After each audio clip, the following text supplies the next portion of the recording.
Peter, unfortunately, something happened at the National Assembly yesterday. Peter, the biggest charade, the biggest betrayal, and the biggest dishonesty that was leveled against Gambians living in the diaspora. Peter, long time ago, during the time of Jammeh, there was always this talk, especially directed at us, that change will not happen, and when everything is said and done, Gambians si jaruñ ko. We did not listen. Some of our own people paid the ultimate price. There is no one, no honest Gambian, that can look at and witness the change that happened and can basically ignore the role that we played in bringing about this fundamental change. Peter, the biggest charade yesterday at the National Assembly, I never thought something like this that could happen. Somehow, hiding behind the Constitution to deny the very people that fought for the very political climate that these people enjoy today. We invested in this change. We fought for this change.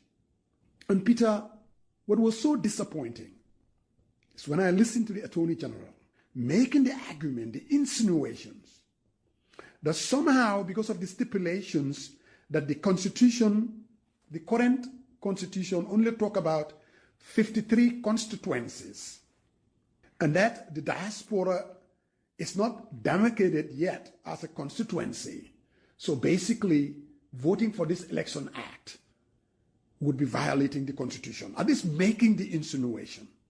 And I would want to remind the Attorney General that it wasn't too long ago that I thought we had 48 constituencies that the IEC went ahead, redemarcate Combo North, and we ended up with 53 constituencies. And all they did was do the redemarcation, take it to the National Assembly, and was voted. And the same thing could have been done. And the worst of it, Peter, anyone who witnessed it, the role that the Speaker played, he deliberately kept framing the argument that some people are allegedly saying the fact that there are 53 constituencies, passing the act will not be in line with the Constitution, basically saying that it will be violating the Constitution. And he kept repeating it. He would not even, Peter, allow for anyone to contradict the biased statement that he kept making.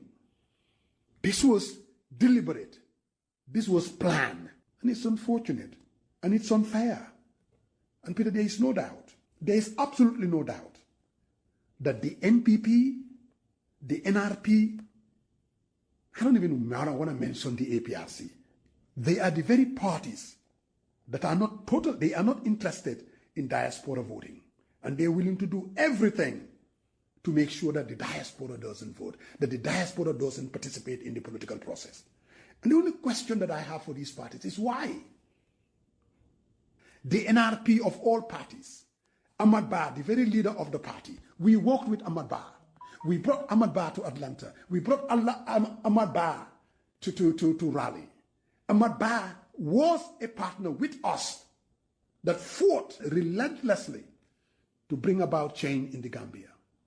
For Ahmad Ba's party to vote against diaspora participation, that's a betrayal. And I'm going to call out Alhaji Mbow, National Assembly member from Upper Salom. He lived here in Atlanta with us. And I just hope that Alhaji Mbow did not vote to deny the diaspora from participating. But you know what, Peter, the reality is this. The diaspora is going to remember this vote. And the diaspora is going to make sure that we are going to hold the people accountable for denying us to participate in this process. When everything is said and done, we will come together and we will bring back change in 2026. We have done it before and we can do it again. I know. We are not a monolithic group and God knows we have our differences. But when everything is said and done, we came together in 2016, we spoke with one voice and we brought change. And there is no doubt that we can do it again, that we will come together and we will bring about the very change that every Gambian will be able to participate in this process. We will do that, inshallah. And Peter, thanks again for the opportunity. Good morning, Peter. Good morning to all the listeners. Peter, the decision by members of the National Assembly, and let me be very clear, supporters of President Barrow, to deny Gambians in the diaspora the right to vote is an utter slap in the face of diasporans who continue to show nothing but patriotism and love for country. Peter, there is nothing more disconcerting, more dishonest than the suggestion that for the diaspora to vote, there would need to be an amendment of the Constitution, that they cannot be registered without the diaspora being demarcated as a constituency. Peter, an elementary understanding of the Constitution rejects that very myopic suggestion. Peter, every Gambian in the diaspora came from a constituency. The only time that there would be a need for a demarcation of a constituency for the registration of Gambian diasporans is if we were to vote in a National Assembly election. Peter, what we are asking for is for an opportunity to exercise a right that is guaranteed by our Constitution for us to participate in determining who runs our country as president. Peter, we all knew that President Barrow and his clique, just like Jammeh before him, have had no interest in having the diaspora to vote. Because in their thinking, the diaspora does not support them. But Peter, what is sad though, is the way that our National Assembly members have reduced that important institution into a mockery. The way that they conducted themselves. You would think that this is a child's play, when hundreds of thousands of Gambians' rights to participate in determining who their president is supposed to be was at stake. The clowning from members, the unserious debate, and of course, the insulting framing of the question that was put to them by the speaker, in which they decided, no, we'll have to reject clause 14 of the elections bill. But Peter, there is something more telling, and that is that only 39 out of 58 members of the National Assembly were present or voted, begging the question, where are the other 18? Because the speaker was present, making it 40 members who we pay our money to represent us and our interest. But Peter, the National Assembly members are interested in nothing other than enriching themselves or running around the world attending other meetings. When sessions that deal with the livelihood of the Gambian people are substituted for per diems.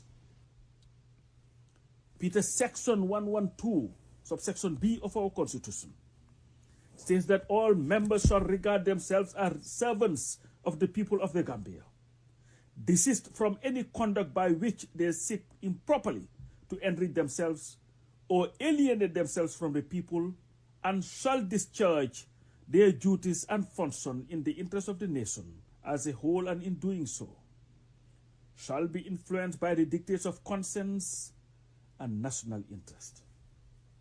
Peter, unfortunately, most of those sitting at our National Assembly, most of these so-called honorable men and women, are dictated not by conscience and national interest, but by how much money gets in their pocket. Lest we forget, most of those who voted against the bill were easily bought by President Barrow during the last session or last term of the National Assembly, when he gave them $10,000, a measly $10,000 a month. This is a dark day for Gambia, a dark day for democracy, and a dark day for the Gambia that we all fought for, the Gambia that we yearn for, the Gambia of democracy and liberty for all. Peter, these people, from President Barrow to most of the people in his cabinet, were howling and clamoring for diaspora vote when they were not in power. Today have forgotten everything that they ever said about this matter. And I hope that they are happy with their decision to deny the most productive group of citizens, the diasporans, who continue to keep their country afloat economically, who continue to show nothing but unwavering love for country and people.